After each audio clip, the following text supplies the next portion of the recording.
Hi guys, welcome back to our channel. In this video, I am going to show you how to fix NAS camera with floodlight not connecting.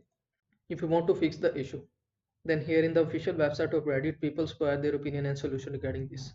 One people says that if your floodlight and specifically the camera is receiving power, try removing it from the home app and re-edit it. If the camera is not receiving power, even though your floodlight still turn on, then I don't have much advice. It seems to be product issue. And here you will see the another people says that I did eventually get it working. I created a second house and set the floodlight up in there. I did not use the NAS match network to set up.